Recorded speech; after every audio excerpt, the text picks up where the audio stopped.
కూలిపోయి 6 నెలలు అయితే కూడా ఇంకా భూమి మీదకి రాలేదు ఆయన.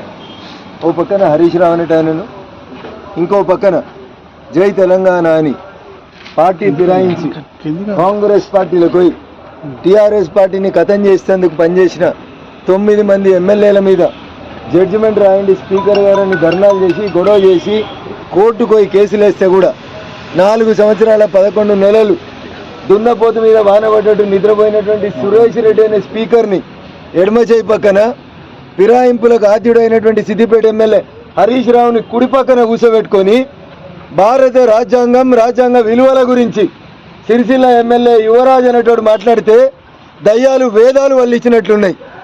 ఒక్కొక్క ఎమ్మెల్యేకి ఎట్లా కండువా కప్తారని అడుగుతున్నాడు. కేటీఆర్ అన్నం తింటున్నావా అని అడుగుతున్నా.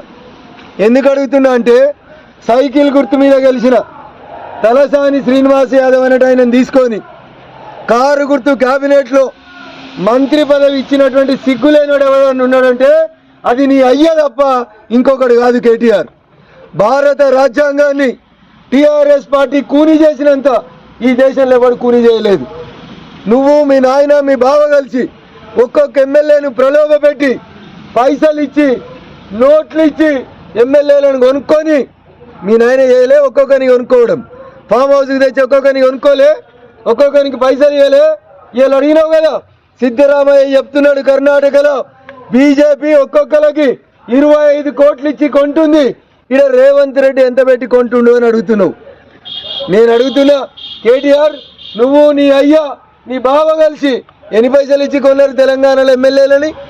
కాంగ్రెస్ పార్టీకి వెళ్ళి 12 మంది ఎమ్మెల్యేలని ఎమ్మెల్సీలని ఒక్కొక్కరిని దొరకబట్టి కేసులున్నాయని, భూములు క్లియర్ చేస్తామని, రియల్ ఎస్టేట్ క్లియర్ చేస్తామని సిగ్గు లేకుండా తెలంగాణలో 63 సీట్లు ఇచ్చి అధికారం ఇచ్చిన రోజు నీ అయ్య అదే పనిచేసిండు.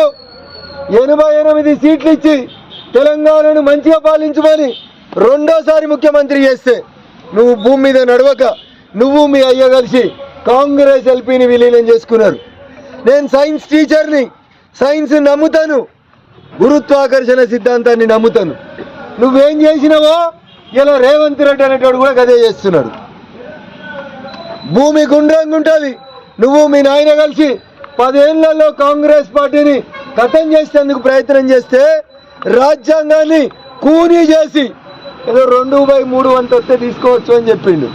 రేపు రేవంత్ రెడ్డి కూడా అదే చేస్తాడు. ఏం బాధపడకు రామారావు, నీ ఎమ్మెల్యేలు 39లో ఒకటి ఓడిపోయినా 38 మిగిలింది. 38లో 2/3 వచ్చేదాకా రోజుకొకరిని నువ్వు నీ అయ్యి ఎట్లయితే తీసుకున్నారో అట్లే కాంగ్రెస్ వాళ్ళు కూడా తీసుకుంటారు. 2/3 అయినాక మీ అయ్యకి ఎల్పీ లేకుండా విలీనం చేసుకుంటారు. ఇది మీకు జరగాల్సిందే.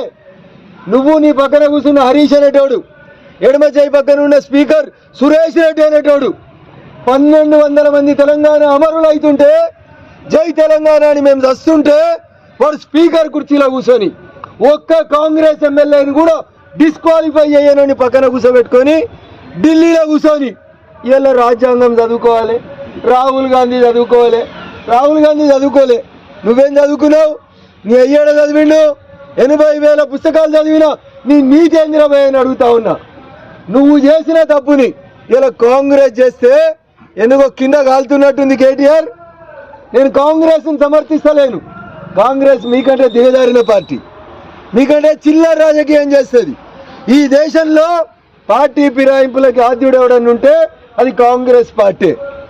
కాంగ్రెస్లో పెరిగిన మీ నాయన, యువజన కాంగ్రెస్లో తిరిగిన మీ నాయన ఎన్నో కాంగ్రెస్ బుద్ధులు అంటగాగి మీ నాయన చేసిన పాపానికి ఇలా తెలంగాణ సమాజం సిగ్గుపడుతుంది. మాజీ ముఖ్యమంత్రి అని రాసుకుంటే సిగ్గు అవుతుందట వాళ్ళకి. తెలంగాణ తొలి ముఖ్యమంత్రి ఏం చేసిండు? తెలంగాణ తొలి ముఖ్యమంత్రి సైకిల్ గుర్తు మీద గెలిచినోని తెచ్చి కారు గుర్తు క్యాబినెట్లో పెట్టిరు. నువ్వు నీ అయ్యా ఎంత సిగ్గు లేని వాళ్ళంటే కేటీఆర్.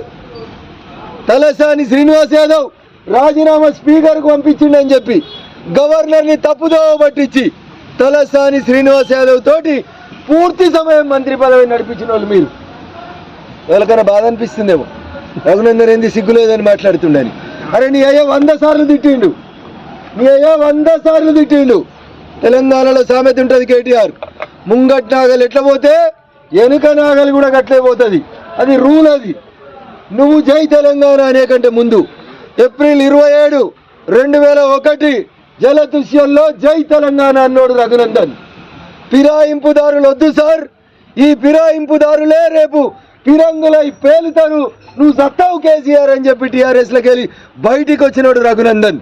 అందుకని నిన్ను, నీ బావని, నీ అయ్యని అందరికంటే ఎక్కువ తిట్టే అధికారం ఏమనికన్నా ఉందంటే మెదక్ జిల్లాలో 100 సార్లు జైలుకు పోయి జై తెలంగాణ అని అనేక మంది అమరులైనటువంటి విద్యార్థుల ఆత్మలకి ప్రతినిధిగా నిలబడినటువంటి రఘునందన్కు మాత్రమే నిన్ను, నీ కుటుంబాన్ని నిలదీసేటువంటి హక్కు ఉంటుంది. శంకరమ్మకి మలి దశ తెలంగాణ ఉద్యమాన్ని మలుపు తిప్పిన శంకరమ్మకి, శ్రీకాంతాచారి తల్లికి, ఆగిరికి అమరవీరుల స్తూపం ఓపెనింగ్ కంటే ముందు రోజు నువ్వు నీ అయ్య మోసం చేసి వాట్సాప్ గ్రూపులలో పెట్టి శంకరమ్మకి ఎమ్మెల్సీ ఇచ్చినామని చెప్పి, 2 గన్మెన్లను ఇచ్చినామని చెప్పి, సిగ్గు లేకుండా ఆంధ్ర కాంట్రాక్టర్ కట్టినటువంటి అమరవీరుల స్తూపాన్ని ఓపెన్ చేసిన తెలంగాణ ద్రోహి ఎవడని ఉన్నాడంటే నువ్వే కేటీఆర్ తప్ప ఇంకొకటి కాదు. ఇది నా గుండె చప్పుడు కాదు, తెలంగాణ ప్రజల ఆక్రందన, ఆక్రోశం. అందుకని ముందు నువ్వు, నీ బావ, నీ పక్కన కూర్చున్నటువంటి ఆనాటి స్పీకర్ సురేష్ రెడ్డి, మీరు ముగ్గురు కలిసి ఇండియా గేట్ దగ్గర నుంచి మొదలుకొని బాబాసాహెబ్ అంబేద్కర్ విగ్రహం ఏడుంటే అందాక, ఎందుకంటే భారత రాజ్యాంగం గురించి మాట్లాడే నైతిక హక్కు మీకు లేదు కాబట్టి, లేదంటే పార్లమెంట్ గేట్ దాకా మీ ముగ్గురు ముక్కునాలేకి రాసి తెలంగాణ ప్రజలకి 2 చేతుల చెంపలేసుకొని తప్పైందని చెప్పినాక కాంగ్రెస్ గురించి మాట్లాడాలి.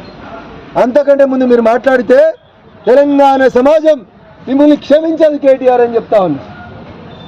ఎన్ని దుర్మార్గాలు, ఎన్ని మోసాలు